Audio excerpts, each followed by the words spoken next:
Hello दोस्तों, स्वागत है आपका लर्निंग एज एजुकेशन चैनल पर। जैसा कि आप लोग जानते हैं, हम लोग क्लास 10th का फिजिक्स पढ़ रहे हैं और इस टाइम हम चैप्टर चालू किए हैं लाइट रिफ्लेक्शन एंड रिफ्रैक्शन, प्रकाश का परावर्तन तथा अपवर्तन। यह इस चैप्टर का 5वां लेक्चर है।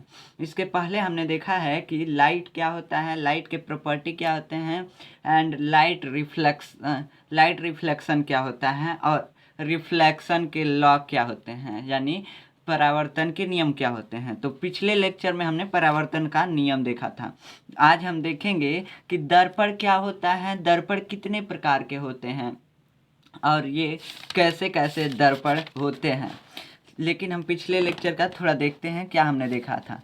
हमने देखा था कि एक मिरर हो, एक शीशा हो और एक रे आ रही हो किसी स्रोत से। अब वो सूर्य भी हो सकता है, सूर्य भी हो सकता है, टार्च भी हो सकता है, कुछ भी हो सकता है।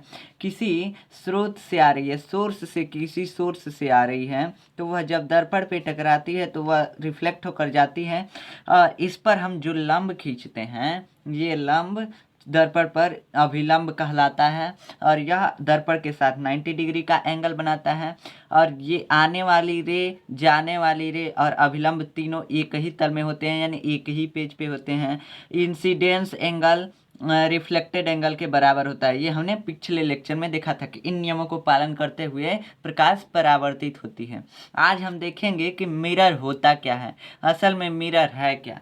तो मिरर वह युक्ति है जिसके एक भाग पर कलई करके उसे परावर्तक तल बना दिया जाता है। मतलब अब मान लीजिए मिरर वह है कि एक चिकना होना चाहिए, मतलब एक चिकना प्लेट होना चाहिए और उसकी एक भाग पर कलई कर दी जाती है। कलई मतलब क्या होता है, पॉलिश। जैसे शीशे के पीछे देखे होंगे पेंट टाइप का कुछ लगा होता है ना। शीशा यहाँ पे आप रखते हैं तो उसके पीछे पेंट टाइप का कुछ लगा होता है, सफ़ेद सफ़ेद लगा होता है और जब उसको आप खरोच देते हैं तो इसके आर पार दिखाई देने लगता है। तो वही पेंट उसको चमकदार बनाता है। अब चमकता कोई वस्तु कैसे है, तो चमकेगा तभी जब उस पर लाइट पड़ेगा। कैसे, अब मान लीजिए आपने किसी चमकदार चीज़ को, जैसे कि मान लीजिए मिरर चमकता है ना धूप में।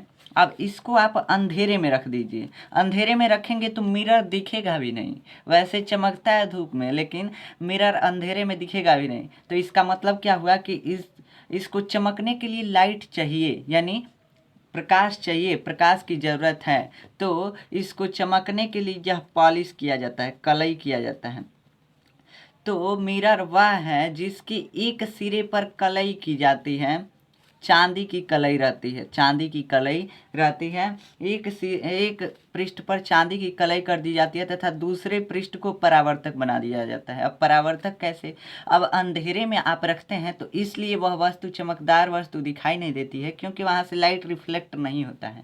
कैसे, अब लाइट रिफ्लेक्ट होगा तभी तो चमकेगा। अब चमकता कैसे है, यहाँ से लाइट आता है और रिफ्लेक्ट होकर यानी परावर्तित होकर जब आपकी आंखों पे पड़ेगा तब आपको ये मिरर चमकता हुआ दिखेगा। अब अंधेरे में आप रखते हैं तो यह चमकता हुआ नहीं दिखता है। क्यों, क्योंकि इस पे लाइट पड़ता ही नहीं है और ना ही रिफ्लेक्ट होता है और ना ही आपके आंखों तक जाता है, तो चमकदार दिखता है नहीं ना।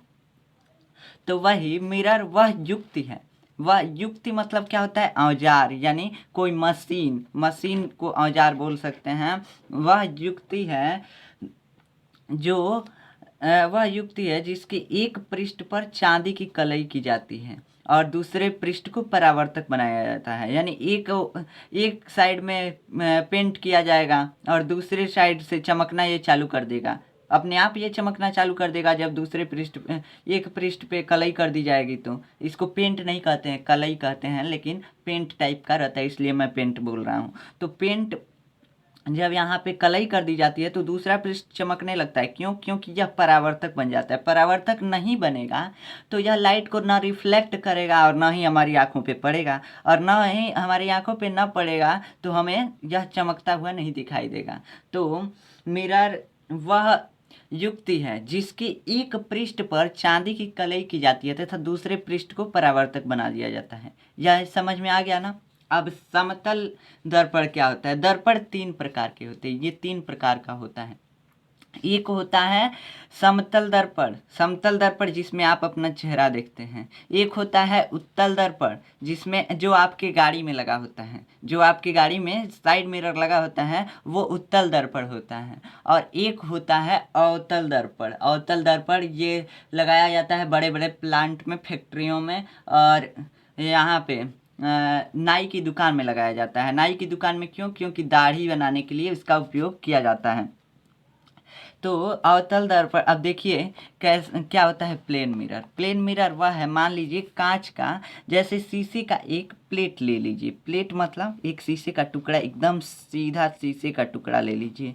अब शीशे के इस टुकड़े पर आप इस साइड चांदी से कलई कर दीजिए, तो यह बन जाएगा समतल दर्पण। समतल दर्पण यानी प्लेन मिरर, प्लेन मिरर बन जाएगा। एक साइड पे कलई कर देंगे चांदी का, तो यह चमकदार हो जाएगा, यह लाइट को रिफ्लेक्ट करने लगेगा ना, परावर्तित करने लगेगा कि नहीं? करने लगेगा। तो यह जब परावर्तित करेगा तो यह मिरर बन जाएगा, मिरर बन जाएगा। अब यह इसी को बोलते हैं समतल दर्पण। जब एकदम सीधे प्लेट पर कलई की जाती है तो समतल दर्पण।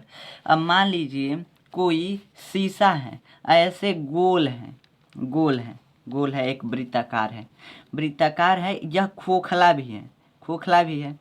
मान लीजिए इसके अंदर कुछ भरा नहीं है, बॉल टाइप का है, बॉल टाइप का। अब यहाँ से आपने इसको काट दिया, आपने यहाँ से इसको काट दिया, किसी युक्ति से, किसी औजार से आपने काट दिया, मान लीजिए शीशे काटने वाले मशीन से आपने काट दिया। उसके बाद इसको यहाँ पे आपने ला दिया, इस भाग को यहाँ पे ला दिया, एक भाग उठाएं और यहाँ पे ला दिए। अब हम इतना मोटा नहीं बना रहे हैं, पतला ही रहने देते हैं।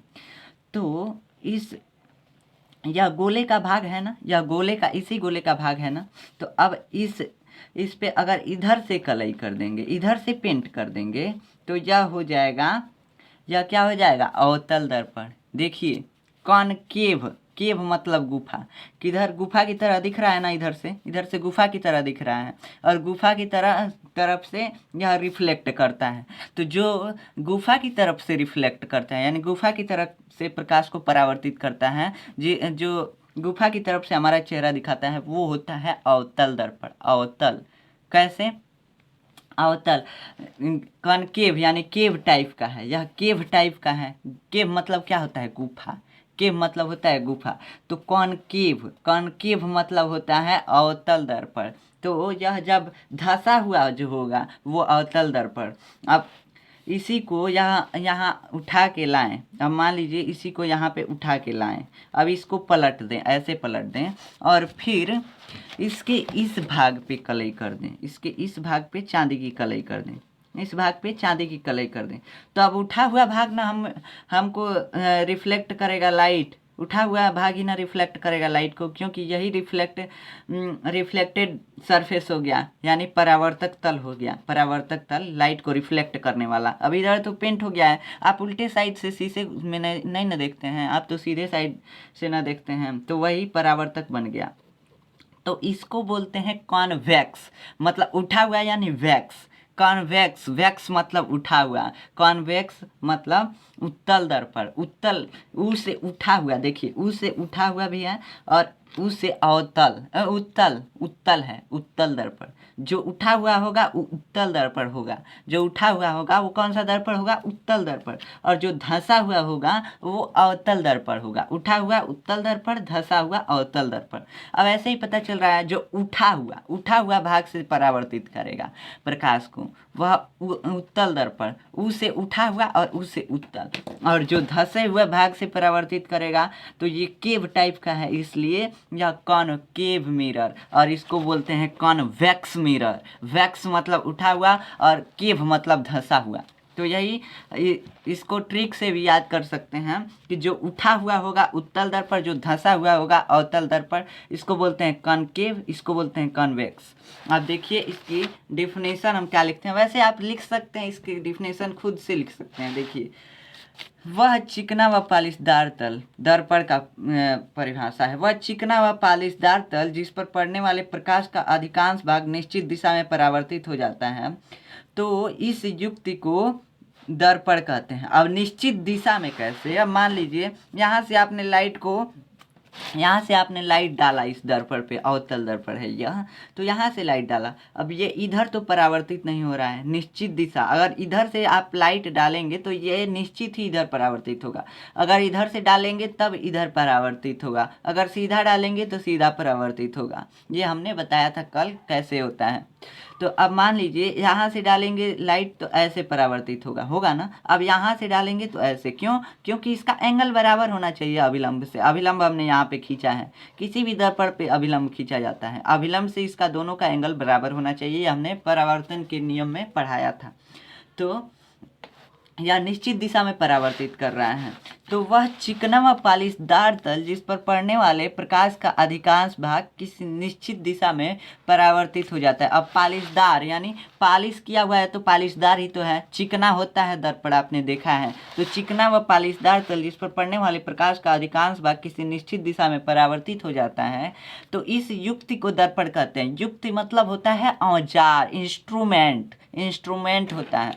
तो यह युक्ति, इसी युक्ति को दर्पण कहते हैं। यह 3 प्रकार का होता है: समतल दर्पण, प्लेन मिरर, उत्तल दर्पण, कन्वेक्स मिरर और अवतल दर्पण, कॉनकेव मिरर।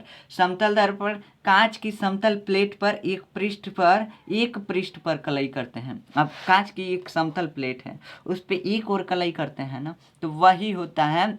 अब समतल पृष्ठ के एक ओर कलई करके दूसरे पृष्ठ को परावर्तक बना दिया जाता है, यही ना परावर्तित करता है, तो इसी को समतल दर्पण बोलते हैं। तो ये देख लीजिए, इसका डेफिनेशन स्क्रीनशॉट ले लीजिएगा। ऐसे बनाते हैं समतल दर्पण ऐसे बनाते हैं। अब इसके बाद देखिए उत्तल दर्पण के परिभाषा देख लीजिए। हमने बता दिया है कि उत्तल दर्पण के धंसे हुए भाग पर खलई की जाती है और उठे हुए भाग से देखा जाता है। तो उठे हुए इसलिए वैक्स, तो कॉन्वेक्स, और ऊ से उठे हुए भाग से देखा जाता है, इसलिए जहाँ उत्तल, ऊ से उठा हुआ और ऊ से उत्तल। तो देखिए यहाँ पे उत्तल दर्पण है। अब यहाँ पे अवतल दर्पण का भी डिफिनीशन का स्क्रीनशॉट ले लीजिए। अब यहाँ पे देखिए, उठे हुए भाग से कलई की जा रही है और धसे हुए भाग से देखा जा रहा है, धसे हुए भाग से रिफ्लेक्शन हो रहा है। तो यहाँ पे धसा हुआ है यानी वैक्स, धसा हुआ है यानी केव मतलब गुफा, धसा हुआ है तो अवतल दर्पण। तो यह अवतल दर्पण का फिगर है। अब नोट्स हम टेलीग्राम पे देंगे इस चैप्टर के बाद टेलीग्राम पे नोट्स दे देंगे, और वीडियो के डिस्क्रिप्शन में आप लोगों को उसका लिंक मिल जाएगा टेलीग्राम का, आप ज्वाइन कर सकते हैं। अब अगले लेक्चर में हम देखेंगे कि गोलीय दर्पण की चिन्ह परिपाटी क्या होती है, चिन्ह परिपाटी। मिलते हैं अगले लेक्चर नंबर 6 में, तब तक के लिए धन्यवाद।